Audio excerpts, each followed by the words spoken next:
Donc ici, on va s'intéresser à la question 11, donc où on a une machine TCP qui envoie des données avec une taille de fenêtre de congestion maximale sur un canal de 1 gigabit et un délai d'aller-retour de 2 millisecondes. Quel est le débit maximum qu'on puisse atteindre? Quelle est l'utilisation de la liaison? Quelle est la taille de la fenêtre nécessaire pour exploiter le lien à 100%? Donc là, on va utiliser TCP pour envoyer. Le fait d'utiliser TCP fait qu'on sera limité en débit.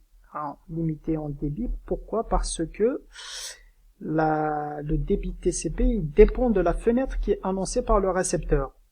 Et le récepteur ne peut pas annoncer une fenêtre supérieure à 2 puissance 16 moins 1 puisque le champ window que vous avez vu dans la question 14 est codé sur 16 bits. Donc on ne peut pas écrire plus que 2 puissance 16 moins 1.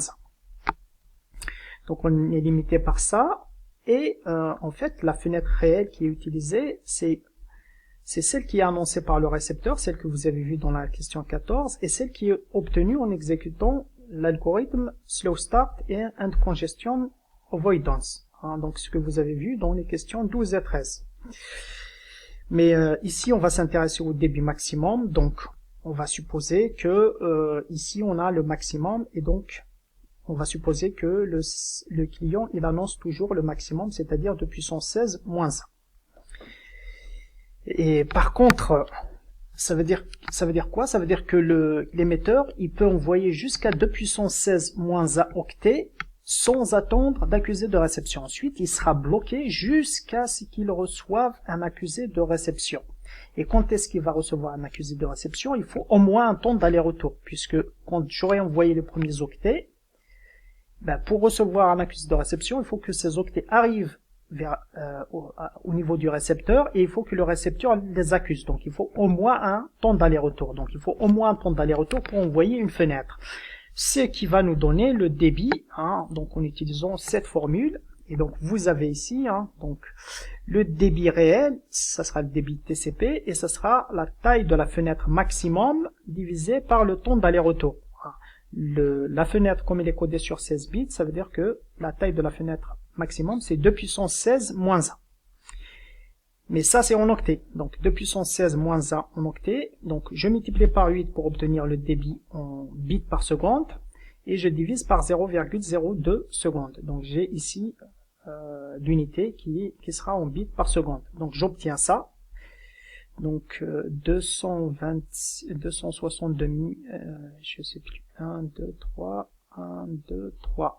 Donc 26 214 000 bits par seconde, ce qui correspond à peu près à 25 000 mégabits par seconde.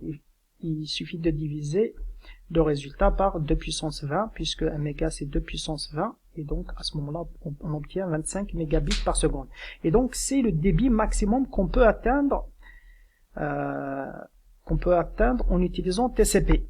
Sauf que la ligne, elle permet d'aller jusqu'à 1 gigabit par seconde. Et donc du coup, l'utilisation, ça sera le débit TCP sur le débit physique qui est égal à ça, donc à ce que je viens d'obtenir, divisé par 2 puissance 30, puisque 1 gigabit par seconde, c'est 2 puissance 30 bits par seconde, et à ce moment-là, j'obtiens ça, ce qui correspond à 2,44%. C'est-à-dire que je ne peux utiliser la ligne qu'à 2,44% au maximum en utilisant une seule connexion TCP. Maintenant, si j'ai envie d'obtenir une utilisation qui est égale à 1, à ce moment-là, je vais déterminer le W qui permet d'obtenir ici un débit qui sera égal à celui de la ligne physique.